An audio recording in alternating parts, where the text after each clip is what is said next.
Some areas in the north of the country were battered by strong winds and heavy rains brought by Typhoon Betty. In Santa Ana, Cagayan, an eyewitness captured footage of an abandoned warehouse crumbling to the ground in the middle of the storm. According to an eyewitness, he saw strong winds yank the exterior of the building, which caused the structure to wobble and collapse. According to authorities, no casualties were reported as the warehouse had long been abandoned. May malakas na hangin, sir, tapos yung sinapenta ng ulan, sir. May yung mga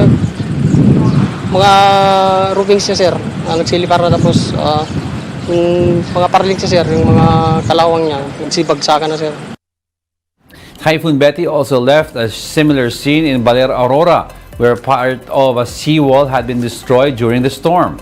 Authorities report that powerful waves destroyed up to 30 meters of the seawall's length. Repairs have been planned for the structure next year. Besides the seawall in Baler, strong winds also knocked down cottages at a picnic site in San Luis. No casualties were reported during either incident.